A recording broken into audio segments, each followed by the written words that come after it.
The sound of metal chains gnawing against my truck's axle was what dragged me out of the house that morning. I still had half a mug of coffee in my hand, steam curling into the cold air, when I stepped onto the driveway and froze. My old pickup, steady, reliable, parked in the same spot for years, was already half tied up, orange straps digging into its frame. A tow truck idled at the curb, exhaust fogging.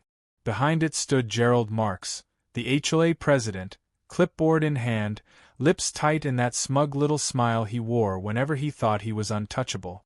He was tapping a laminated sheet that read in bold print, "Sunlight Access Compliance." The title alone sounded ridiculous, but he held it like scripture. "Step aside, sir," he said. "Immediate removal under procedural compliance." I blinked, then took a sip of my coffee. "Procedural compliance," I repeated, the warmth grounding me. "Mind naming the statute?" "Exactly." He flashed something that looked suspiciously like a badge, but the cheap laminate gleamed too much in the winter sun. Section 12.4. Shade encroachment. This vehicle violates solar amenity parameters. Solar amenity. He said it like he'd just discovered gravity. The tow operator, young, grinning, arms tattooed, tightened the winch. The cable groaned. "Hold on," I said, setting my mug on the brick ledge beside the driveway. My hand stayed steady, but my pulse had started to slow into focus. "You're saying my truck blocks sunlight?"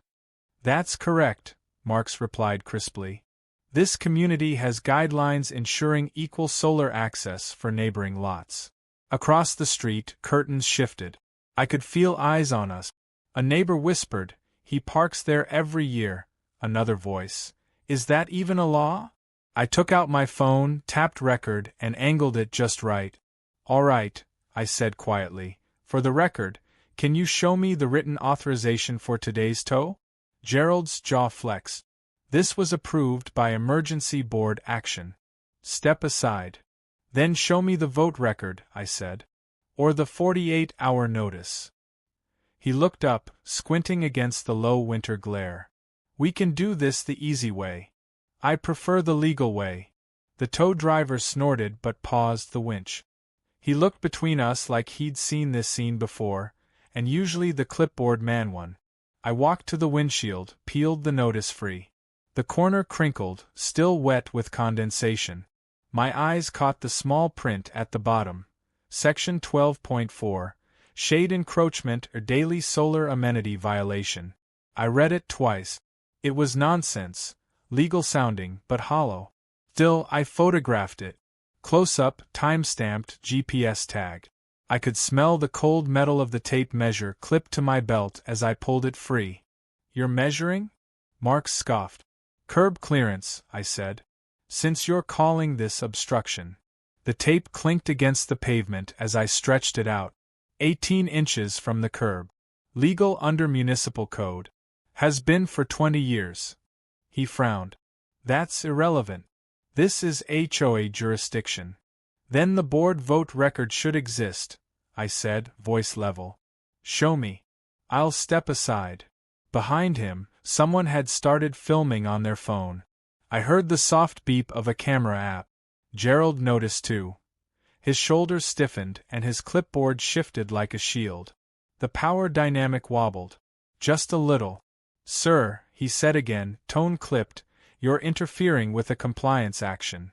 "Actually," I said, tapping the paper still in my hand, "you're executing one without verified authority." The tow driver exhaled hard, shaking his head. "Man, just tell him to move it. I got 3 more jobs." "You'll get paid when the board clears it," Gerald shot back, irritation bleeding through. I crouched down to look at the paper again. The seal at the bottom, supposed to be the HOA's embossed emblem, looked off. The eagle had 5 stars around its wings on the real one. This one had 6. Sloppy. Lazy. My coffee had gone cold on the ledge, the steam long gone. But that small detail, the extra star, ignited something else. A pattern of forgery, maybe. A fake print job. It explained the urgency, the bluff, the pressure. I stood slowly, folding the paper once and sliding it into my jacket pocket. Last chance, Gerald said, voice rising. Move away from the vehicle. I met his gaze, calm as I could manage. Do you have written authority today? He blinked, thrown by the precision of it. Because if not, I added, you're about to authorize theft. For a beat, the only sound was the tow truck's idle, coughing exhaust into the cold. Neighbors had stopped pretending to look away. A few phones were out now, openly recording. Gerald's hand twitched toward the clipboard. Enough of this, he snapped. Do it. The winch whined to life, a metallic scream tearing through the quiet street. The truck jerked forward an inch, tires scraping frost off the concrete. And that's when I saw it. Just under the corner of the notice, as it flapped in the wind. A seal misprint. Wrong ink, wrong color. Something that shouldn't exist at all. I looked up at him, and for the first time that morning, he looked uncertain. The truck groaned against the straps, inching closer to the street. I whispered, mostly to myself, "That's not your seal, Gerald." And I pressed record again. The kettle whistled just as the first PDF loaded on my laptop. The sound filled the small kitchen, sharp against the quiet. My table looked more like a detective's desk than a place to eat, folders, legal printouts, and a half-empty mug leaving a brown ring on a stack of county code pages. I typed section 12.4, shade encroachment into the search bar and waited. Nothing. The HOA's official documents, recorded with the county, didn't contain a single word about sunlight access or solar amenity. The closest thing was a clause about trimming hedges over 6 feet. I leaned back, letting the absurdity wash over me. They'd invented a law out of thin air. I highlighted the line, drew a red circle around it for later, then opened a new window. On one side, the HOA's notice still sat on my counter, creased from where I'd folded it into my jacket earlier. On the other, the county registrar's seal. Crisp, symmetrical, official. The eagle on the real one had a small chip missing from the left wing, a known imperfection. The one on my notice? Perfect symmetry. Too perfect. A forgery tells on itself in the details no one bothers to notice. I scanned, zoomed in, and took screenshot. Timestamped. Saved to 3 folders. Then I drafted an email. Request for meeting minutes. Section 12.4 Adoption Record. I sent it certified through the HOA's portal. The auto-reply came instantly. Emergency board action in progress. Records temporarily unavailable. Of course. I sipped what was left of my tea, it had gone bitter, and opened the neighborhood social page. Gerald, the HOA president, had posted 3 times this month about keeping the streets green and bright. One post bragged about restoring sunlight to our community. I archived them all quietly, saving screenshots before he could delete a word. The next call was to the county zoning office. A woman answered, her tone tired but polite. "Please confirm," I said, "there's no county ordinance for something called a solar amenity, correct?" Silence. Then a small laugh. "A what?" "Solar amenity," I repeated.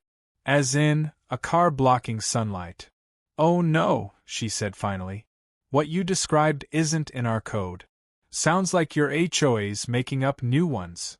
Would you mind transferring me to compliance?" "Sure thing, hon." The hold music clicked on, slow and outdated. While I waited, I heard a soft scrape at the front door. Something slid through the mail slot and hit the floor. By the time I walked over, the hold music still playing faintly in the background, I was looking down at a new envelope. No return address. I opened it. Administrative fee escalation. Immediate payment recommended. Below that, failure to comply may result in additional enforcement measures. I flipped it over. No signature. No seal this time, not even a fake one. Just a stamp of authority, cheap ink bleeding through the paper. I took a photo of the letter beside my watch, capturing the time. 2:41 p.m. Documentation was oxygen now. Every detail mattered. The phone clicked back, a new voice replacing the music. Compliance Office, this is Daryl. I straightened the letter on the counter. I'm calling to verify whether a homeowners association can lawfully cite or fine someone under a term called shade encroachment. A pause. Papers shuffled on his end. That's not in any county ordinance I've seen, he said slowly. And HOAs can't just create new enforceable laws without recording them through our office. That's what I thought, I said. Appreciate your time. Sure thing, he replied. If they're using an altered seal, that's another issue entirely. That word, altered, stuck in my head long after I hung up. I sat down again, the kettle now cold beside me. On a notepad, I started a list. Vote record for Section 12.4. Date of rule adoption. Tow authorization in writing. Contract between HOA and towing company. I underlined each item twice. Outside, the wind pressed against the kitchen window, rattling the glass softly. The neighborhood always seemed quieter after confrontation, like everyone held their breath, waiting to see who would win this time. I drafted another message, this one to the HOA's official email. Please provide the above documents within 72 hours under the Member Records clause. I hit send, copied it to myself, and logged the timestamp. The reply came faster than expected, too fast. A soft ping that pulled my eyes back to the screen. Delivery failed. Board policy suspended under executive privilege. I stared at it for a moment. Executive privilege. They were digging in. Then, almost immediately, another notification buzzed on my phone. Unknown number. Towyard notice. Auction scheduled in 48 hours. The air in the kitchen seemed to thin out. I looked at the photo of the fake seal again, the missing feather that proved everything, and felt my calm return, cold and deliberate. They wanted to play deadlines. I had just started mine. By dusk, the street had taken on that restless quiet that settles right before something public happens. Porch lights blinked on one by one, soft pools of yellow against the gray.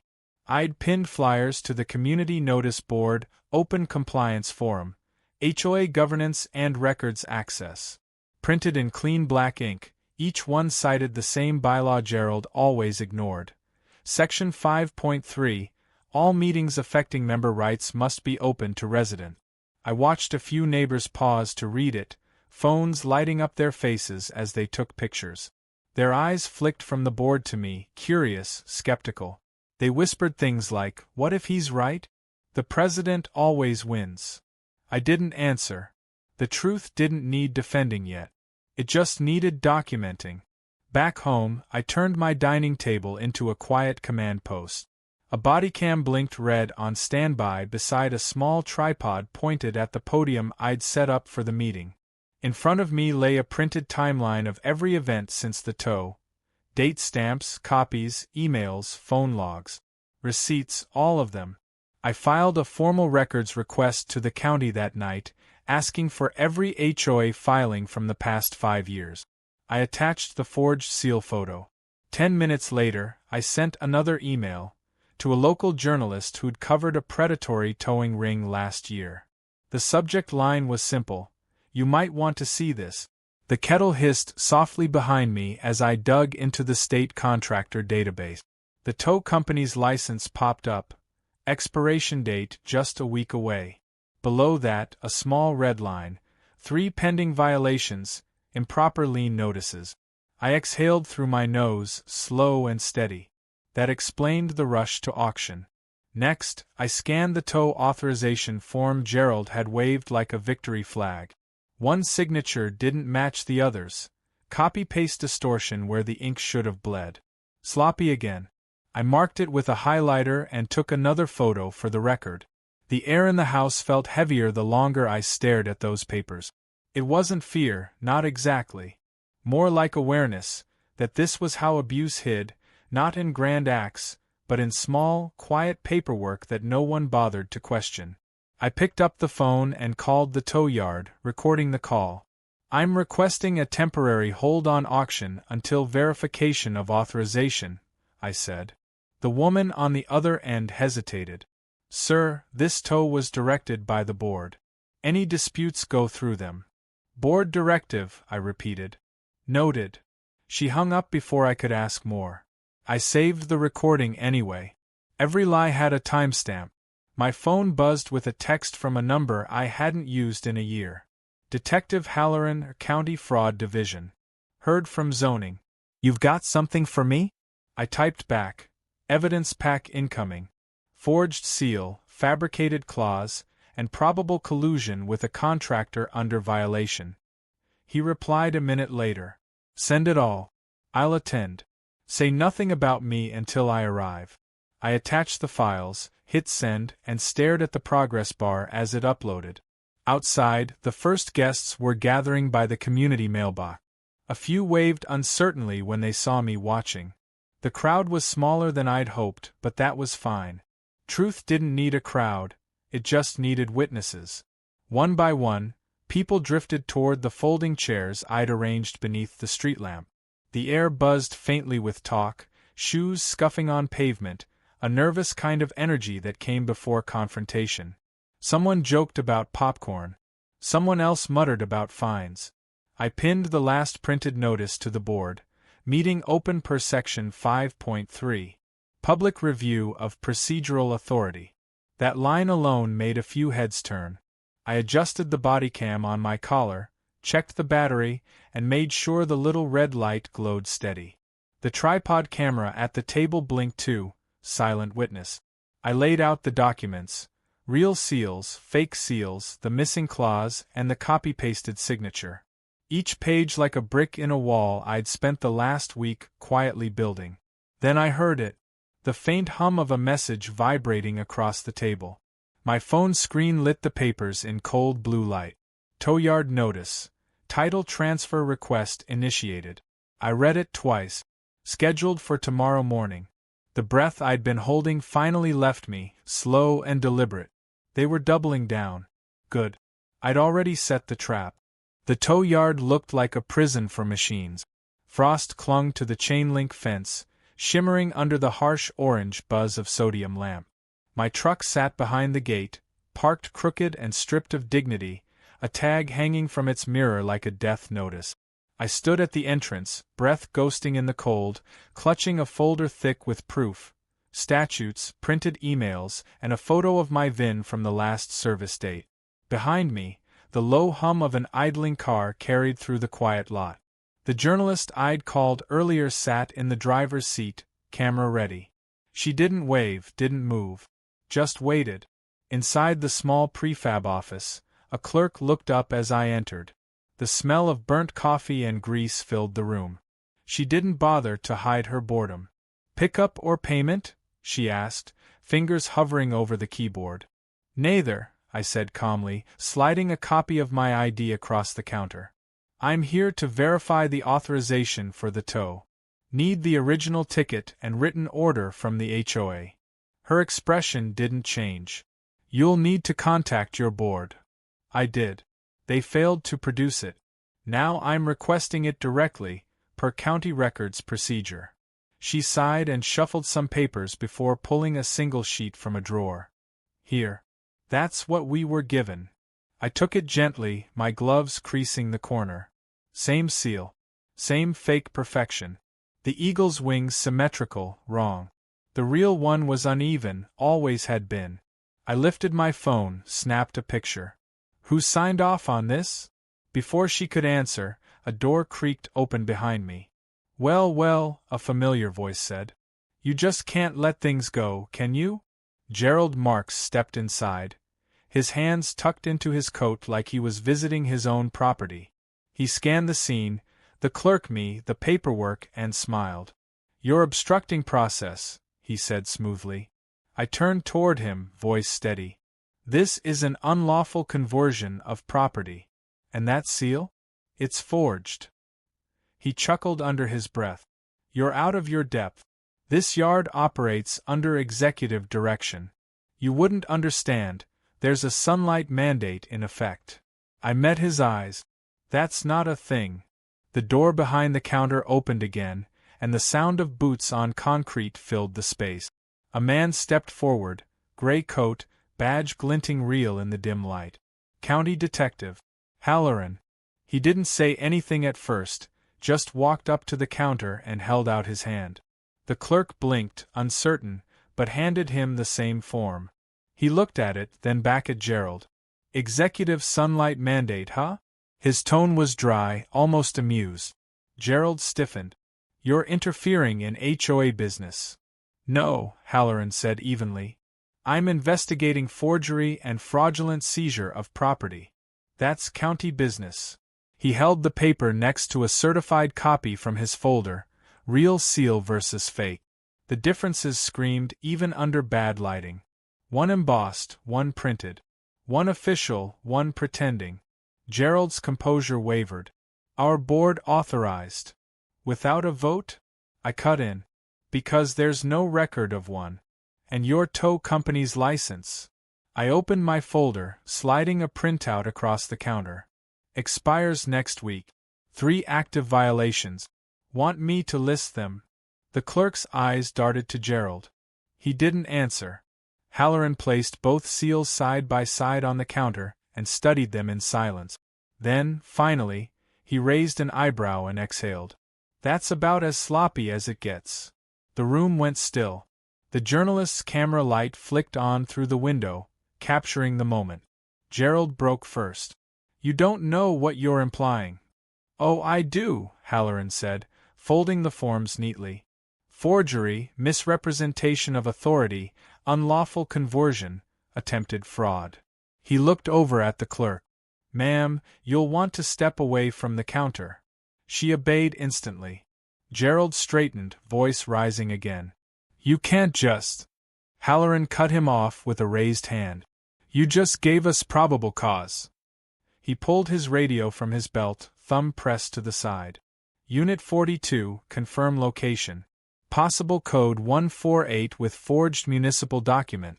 Send backup. The response came through in static. Then the sound of sirens, distant at first, then growing, cut through the stillness. Outside, red and blue lights flickered faintly across the metal fence. The tow manager stepped out of the garage bay, wiping his hands, face pale. He saw the detective, then the journalist's camera, and froze like a man seeing his own reflection in court glass. Gerald's smugness was gone now. His jaw clenched. You're making a mistake, he muttered. I stepped back toward the door, folder still in hand. You made it first, I said quietly. The sirens grew louder, echoing off the metal siding, bouncing across the frost and chain link. The detective's voice stayed calm. We'll sort it out downtown.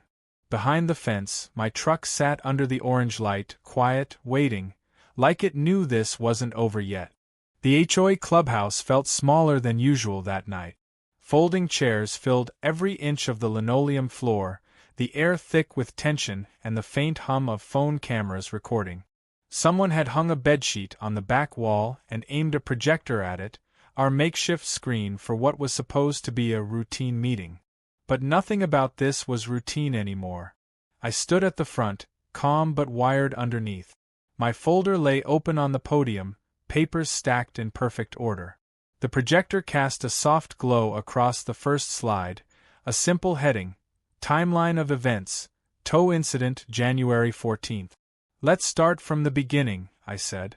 Here's the notice placed on my windshield that morning. I clicked to the next slide. A photo of the fake seal, side by side with the real one from the county registrar. 2 differences, spacing in the lettering and the eagle, 5 feathers here, 6 there. One's real. One's a forgery. Murmurs rippled through the room. I could feel eyes flick toward the back, where Gerald sat with his arms folded, pretending disinterest. These timestamps, I continued, zooming in on the metadata, show the notice was printed 2 days before the alleged emergency board vote. Which, by the way, I flipped to the next slide, never happened. No record, no quorum, no minutes. The journalist in the second row scribbled note. A neighbor in a red jacket whispered, "That's the same day they sent mine." Someone else muttered, "I thought that sunlight thing sounded fake." I brought up the next document, Tow Service Agreement Renewal Addendum. This, I said, is the contract between our HOA and Precision Recovery Services. Page 3, Section 9. I highlighted the text. Performance-based bonus structure. Additional $250 per qualifying removal, paid monthly.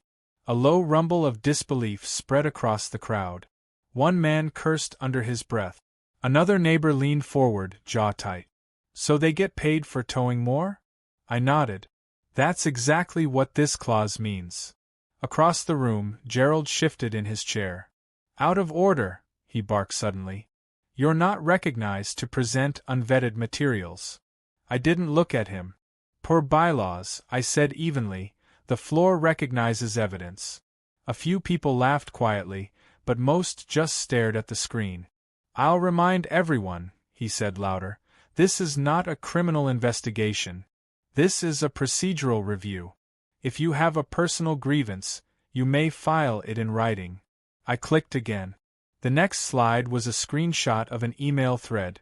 His name at the top, the tow managers below it.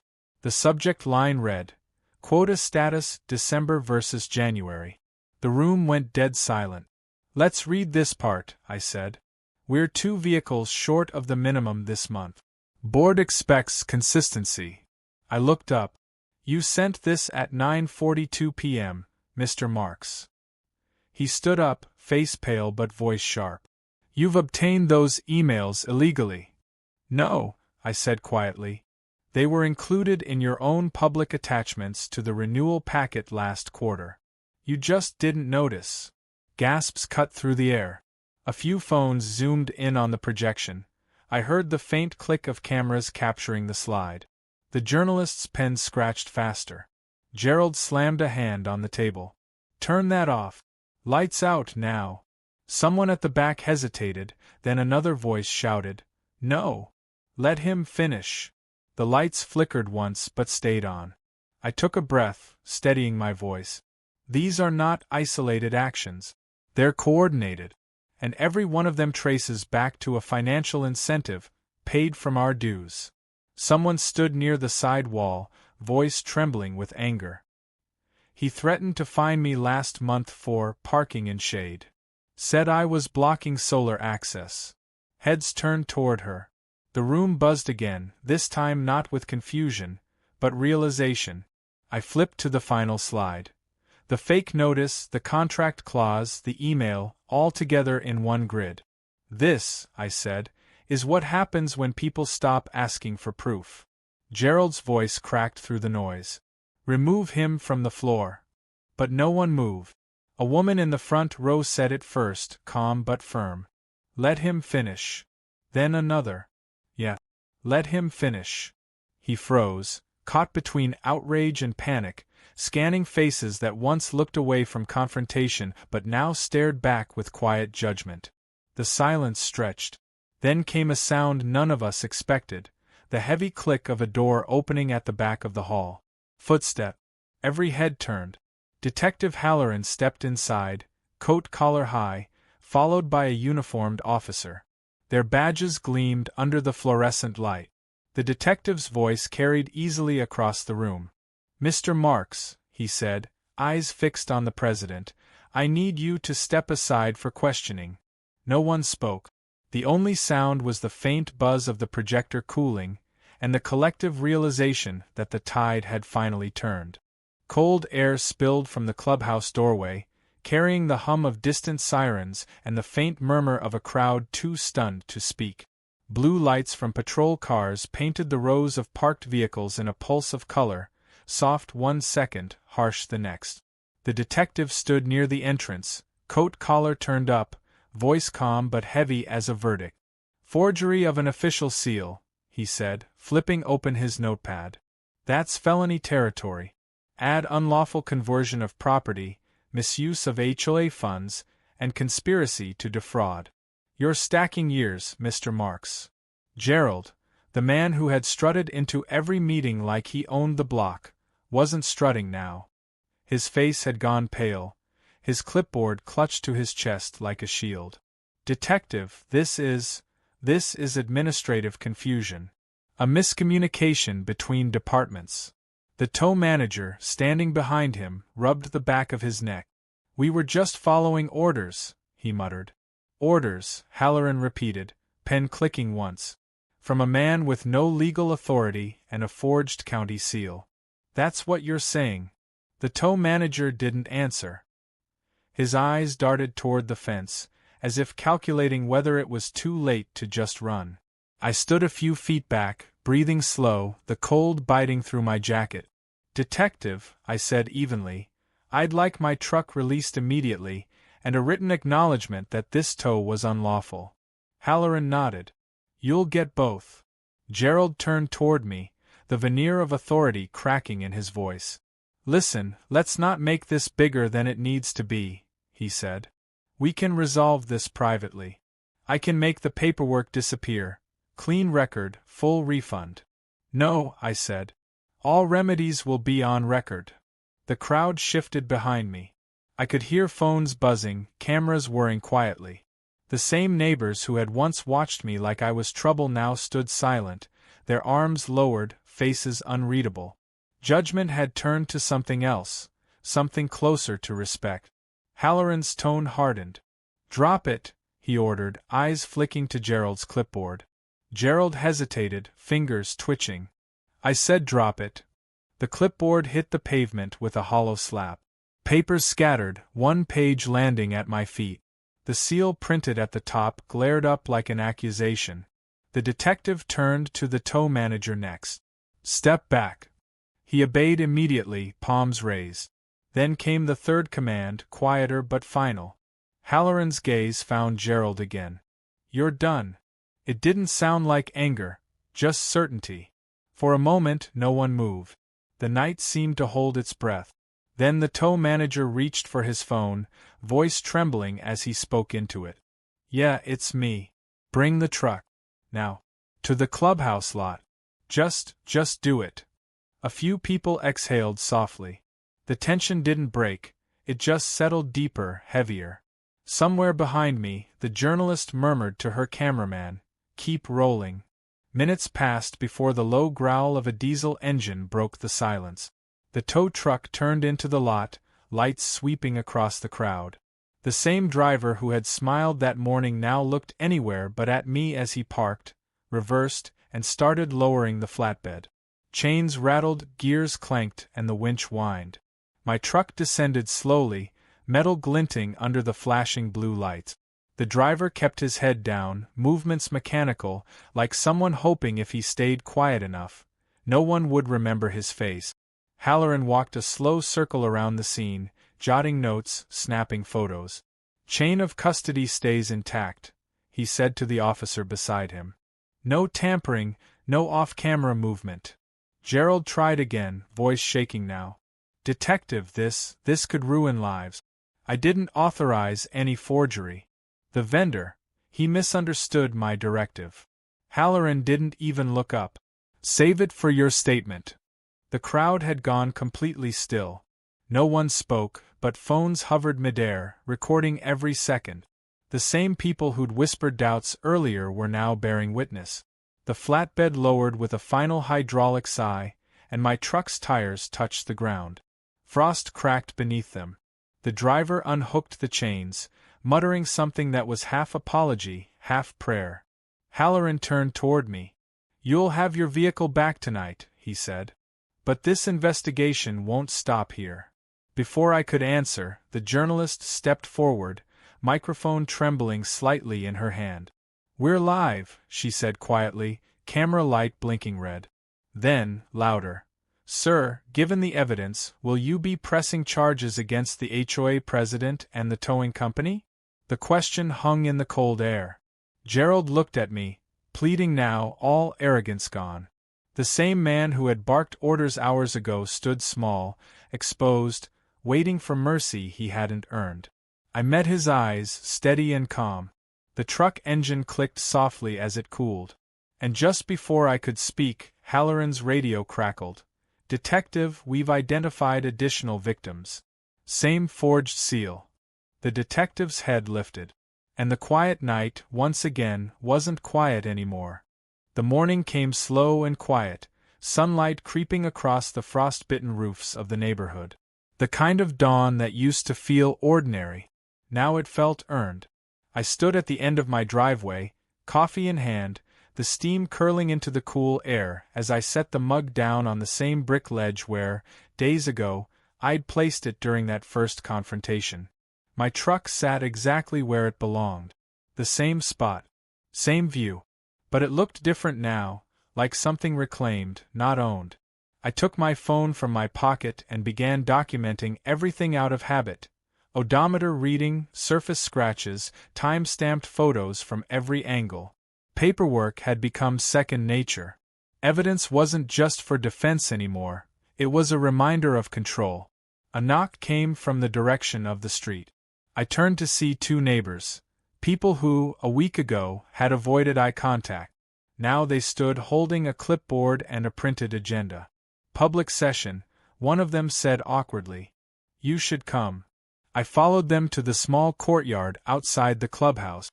The turnout surprised me. Folding chairs lined the sidewalk, phones pointed not in suspicion but transparency. The HOA board sat at the front table, 2 members short. Gerald's seat was empty, his nameplate gone. A woman from the board cleared her throat, voice shaky but resolute. Effective immediately, the board votes to terminate the contract with Precision Recovery Services. She paused, glancing at me before continuing. New elections will be held next month. With open minutes. The crowd clapped, hesitant at first, then steady. I caught myself smiling, just barely. It wasn't vindication that warmed me, it was relief. The kind that comes when something toxic finally loses its grip. They opened the floor for discussion. A neighbor spoke up, mentioning the restitution fund, money gathered for everyone wronged by the illegal tows. We're reimbursing those fines, she said. Including yours. I shook my head. Put it in the fund, I said. Use it for reform. For record transparency. There was a pause, then a few nods, soft murmurs of agreement. The idea of rebuilding trust was new here, but it was catching on. Later that afternoon, the journalist's story went live. The headline read, Homeowner exposes forged seal scam, HOA president under investigation. My phone buzzed nonstop for hours. Notifications, comments, messages. Most were from people in other states. Strangers who'd dealt with their own small tyrannies, saying things like, wish I'd kept my records like you did. But around the neighborhood, something else shifted. Phones came out less often. Conversations happened without suspicion. People waved again. Kids played in driveways that had been off-limits for aesthetic violations. Little signs that normal life was returning. Detective Halloran stopped by once more, his unmarked car rolling to a gentle stop at the curb. He stepped out, notepad tucked under his arm, same calm presence as always. County handed it over, he said, resting his hand on the roof of his car. Charges referred to the DA. Forged seals, falsified documents, unlawful conversion. He's not talking much. Doesn't need to, I said. The files do. Halloran nodded, a faint smile at the corner of his mouth. You did everything right, by the book. I looked down at the driveway, at the neat lines of tire tread in the morning light. Justice isn't loud, I said quietly. It's logged. He chuckled once. Wish more people understood that. When he left, I went back inside and opened my laptop. There was one last thing to do. I typed a title, How to Document Without Escalating. 1 page. Simple language. A checklist of calm actions. Photograph timestamps, verify seals, ask for written authority, never raise your voice. The kind of guide I wished someone had handed me months ago. I printed a dozen copies, left them at the community board by the mailboxes. As I pinned the last one, a faint rumble drew my attention. A dark SUV idled at the corner. Its windows were tinted, unreadable, but the faint glint of a decal on the door caught the light. State Consumer Protection Bureau. The engine purred a moment longer, then the vehicle rolled slowly away. I watched it until it turned the corner and disappeared. The sound faded, replaced by the quiet rhythm of a neighborhood finally exhaling. Then came the metallic thunk of the mailbox lid closing. I turned to see the carrier driving off, leaving a single envelope half sticking out. I pulled it free. The letterhead bore the seal of the State Attorney General's office. Inside, one line stood out in bold. Inquiry: Predatory towing practices. You are invited to testify. I looked at the words, then at my truck, then back toward the street where the SUV had gone. For the first time in a long while, I smiled, not out of relief, but resolve. It wasn't over. It was just going higher.